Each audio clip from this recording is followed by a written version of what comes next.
Bismillahirrahmanirrahim. Assalamualaikum warahmatullahi wabarakatuh. Alhamdulillahi rabbil alamin. Wassalatu wassalamu ala rasulillahil karim Nabiyyina wa sayyidina Muhammadin al-amin wa ala alihi wa sahbihi ajma'in wa ba'd. Saudara-saudariku, berjumpa kembali dalam kajian Aku Suka. Ayo kultum sejenak untuk berbuka.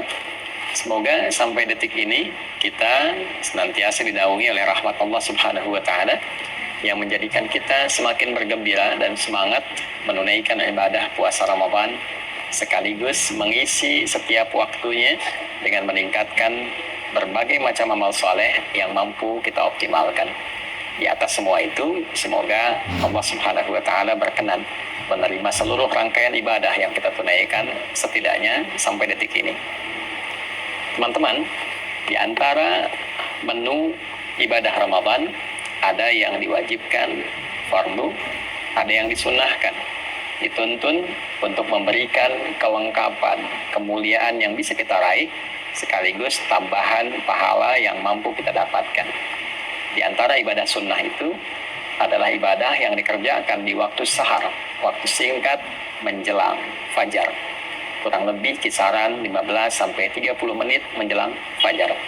Bila pun waktu subuh, misal saja ambil pasnya jam 4.30, maka waktu sahar tepat di pukul 4 menjelang ke waktu fajar. Segala aktivitas yang dikerjakan di waktu sahar dinamakan dengan sahur. Selama ini kita terfokus pada satu ibadah yang pernah juga kita kaji dengan sangat mendalam, yaitu makan yang dilakukan di waktu sahar, sehingga disebut dengan makan sahur. Tasahharu fa inna fis sahuri barakah. Demikian tegas Nabi sallallahu alaihi wasallam, makan sahurlah Anda, karena di dalam makan sahur yang benar itu terdapat banyak sekali keberkahan, banyak sekali tambahan-tambahan kebaikan. Pada titik ini kita telah mengkaji dengan cukup detail insya Allah tentang makna sahar, tentang keberkahan di waktu sahur. Namun demikian, ada satu rahasia amalan yang kiranya jarang terungkap. Padahal amalan ini begitu penting. Bukan hanya dapat mengantarkan kita pada cinta Allah Subhanahu wa taala, pada keridhaan Allah Subhanahu wa taala, pada rahmat dan surganya Allah Subhanahu wa taala. Lebih dari itu, saat kita di dunia, amalan ini bahkan dapat menghadirkan beragam jenis kemudahan dalam berkehidupan. Baik itu rizki, kedamaian, ketenangan, hingga berbagai macam keringanan dalam beraktivitas dan solusi dari semua persoalan yang mungkin kita hadapi dalam berkehidupan. Teman-teman, amalan itu adalah istighfar. Amalan itu adalah istighfar. Di dalam Al-Quran ada beragam ayat yang kita dapat temukan yang menunjukkan amalan istighfar yang dikhususkan waktunya di waktu sahar. Jama' dari kata sahar adalah ashar. Kata ashar pertama kita temukan diantaranya dalam Al-Quran surah Ali Imran di ayat yang ke-17. Ketika Allah Subhanahu wa ta'ala menyifati kalangan orang takwa. Jadi di ayat 15-nya kita mendapatkan sifat-sifat orang takwa. Qul a'unabbi'ukum bi khairin min dzalikum lil ladzina taqaw inda rabbihim. Muhammad SAW viralkan pada orang-orang yang kehidupannya fokus mencari kemapanan dan kenyamanan dunia, pengen mendapatkan limpahan dari harta benda, emas, perak, kalau sekarang mungkin uang, aset dan sebagainya, pengen punya kendaraan yang mewah, pengen punya lahan yang cukup luas, pengen punya hewan ternak, kebun dan sebagainya. Di atas semua itu viralkan ya Muhammad SAW, ada anugerah yang sangat istimewa, yang sangat agung, yang Allah berikan khusus pada orang-orang yang bertakwa. Nah, apa hadiah yang Allah berikan itu?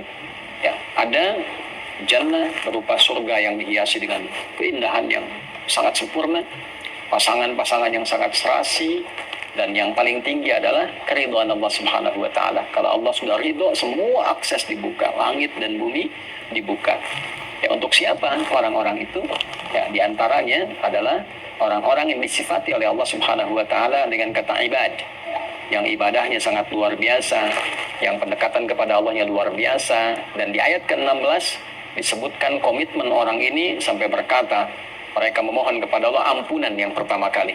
Alladzina yaquluna rabbana innana amanna faghfir lana dzunubana.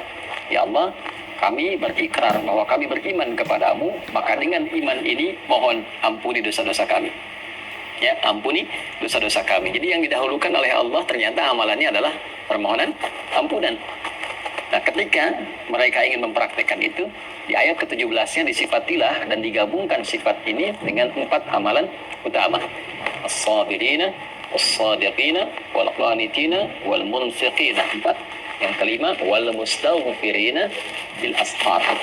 Jadi ternyata ketika mereka ingin memohon ampunan pada Allah Subhanahu wa taala, yang paling utama waktunya diletakkan oleh Allah Subhanahu wa taala di waktu sahar, waktu singkat menjelang sahur. Wal mustaghfirina bil ashar.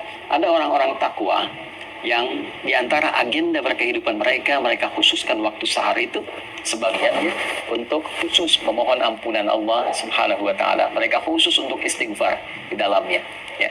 Bukankah puasa melatih kita untuk dapat meningkatkan takwa? Bukankah puasa mengajak kita untuk menjadi pribadi yang lebih bertakwa? Nah, di antara menu takwa itu salah satunya adalah memperbanyak istighfar. Di antara waktu istighfar yang paling baik itu adalah di waktu sahar. Orang yang memperbanyak istighfar di waktu sahar, maka oleh Allah disejajarkan dan diberikan dia satu kesamaan. Bisa ditafsirkan juga, bisa mendapatkan limpahan karunia yang setara. Satu, dengan orang sabar. Artinya orang yang rajin istighfar juga saat bersamaan akan cenderung memiliki kesabaran yang luar biasa. Yang kedua, dengan qanitin. Pertama sabirin, kedua qanitin. Orang yang ibadahnya itu khusyuk. Orang yang rajin istighfar, orang yang menggerakkan istighfar dalam hidupnya, itu semakin menggerakkan kekhusyuan dalam ibadahnya. Jadi ada irisan antara kekhusyuan dengan istighfar. Semakin rajin istighfar, semakin dekat dengan Allah, semakin khusyuk ibadah. Kemudian juga lebih daripada itu, was-sadiqin, orang-orang yang membenarkan risalah yang Allah tetapkan, yang Nabi ajarkan, di saat yang bersamaan dia mengamalkannya. Nah, itu shadiqin namanya. Dia yakin ketika Allah berfirman, misalnya, ya, wa aqimus sholat, tunaikan sholat. Dia yakin sholat itu ada kebaikan, kebenaran, saat yang bersamaan dia kerjakan juga. Karena ada orang yang paham Islam itu benar, Islam itu bagus, tapi tidak mau berislam. Ya. Ada orang yang paham sholat itu benar kok, mendekatkan diri pada Allah, tapi nggak sholat. Nah, ini tidak masuk dalam kategori shadiqin. Shadiqin itu yang membenarkan sekaligus mengamalkan. Kemudian setelah itu munfiqin, ya, yang gemar berinfak. Karena itu ada korelasi antara istighfar dengan peningkatan harta benda. Dan peningkatan harta benda yang diawali dengan istighfar nanti arahnya ibadah, bukan mewah. Bukan saya punya harta untuk membangun dunia, bukan. Ya, dunia itu akan ikut. Tapi kemewahan yang didapatkan itu untuk mengisi ruang-ruang akhirat yang telah Allah siapkan untuk kita. Itulah sebabnya kalau kita ngaji di Quran surah Nuh misalnya ayat 10, ya, maka kita dapatkan faqultu astaghfiru rabbakum innahu kana ghaffara. Ya, Nabi Nuh mengatakan, saya menyampaikan pada umatku, kalian banyakin istighfar. Kalau sudah banyak istighfar, Allah punya sifat memberikan ampunan bagi hamba yang senang istighfar. Sifatnya disebut Ghaffar. Kalau Allah sudah berikan ampunan, apa yang terjadi? Yursilis samaa'a 'alaikum bidrara wa yumdidkum bi amwalin wa banina. Ya. Jadi Allah akan kirimkan, curahkan banyak rahmat. Yang kering, tandus, hujan dikirimkan supaya gembur kembali. Jadi kalau ada yang tandus, yang kering, tidak berkembang, nah salah satu amalan zikirnya dalam Quran tuh banyak istighfar. Tobat semua penduduk, minta ampun sama Allah, nanti Allah turunkan hujan. Ya, makanya di antara istisqa itu kan ada kaitan dengan istighfar. Kemudian wa yumdidkum bi amwal wa banin, harta oleh Allah dilimpahkan, keturunan oleh Allah disejahterakan. Karena kalau sudah istighfarnya bagus, dekat dengan Allah, dinilai pandai mengelola kehidupan. Harta dititipkan berapapun banyaknya pasti benar. Digunakan ibadah, gunakan infak, ya. Nah, makanya kalau ada orang diuji oleh Allah, ingat itu ujian loh, dihisab, ya. Diuji dengan kekayaan, nah, itu bukan untuk menaikkan dan mengupdate status secara sosial. Bukan kebanggaan dulu yang dibawa, kaya nih, bisa mengatur ini, itu tidak. Sama saja dengan titipan ilmu, titipan tenaga, kedudukan, itu modal untuk ibadah, instrumen ibadah. Kalau dengan ditambah belum dekat, ditambah belum bisa ibadah, nanti mesti hati-hati, ya. Nanti bisa berganti menjadi istidraj, itu bahaya. Ya, penambahan harta yang tidak mampu mendekatkan diri kepada Allah. Jadi istighfar itu kalau benar dikerjakan memudahkan datangnya rezeki. Ya, mensejahterakan keluarga, wa anhar, punya aset yang baik-baik. Nah, maksudnya apa? Kalau sudah bisa itu kembali ke Ali Imran tadi, wal munfiqin, dia bisa infak dengan itu. Ya. Jadi istighfar yang kita kerjakan ternyata mendekatkan kita pada rahmat Allah, ampunan Allah, mendapatkan kemewahan hidup di dunia, mendamaikan suasana hati. Dan dikerjakannya kapan? Ya, bil ashar, di waktu-waktu sahar. Kalau kita dapatkan itu di Quran surah ke-51 misalnya, ayat 18. Itu kan rangkaian dari 15 ke 18. 15-nya menunjuk amalan orang takwa. Innal muttaqina fi jannatin wa 'uyun, akhidina ma atahum rabbuhum, ya innahum kanu qabla dzalika muhsinin. Kanu qalila minal laili ma yahja'un sampai 17. 18-nya wabil ashari hum yastaghfirun. Sungguh kata Allah, ada orang takwa yang saat ke akhirat itu nanti tempatnya dia berada di taman surga yang indah sekali. Ya, mereka itu orang ihsan saat di dunia. Ihsan itu menjadikan semua kegiatan sebagai ibadah. Di hadis Muslim nomor hadis ke-8, anta'budallaha ka'annaka tarah, fa illam takun tarahu fa innahu yarah. Engkau menjadikan semua kegiatan sebagai ibadah karena Allah. Makannya ibadah, minumnya ibadah, kan?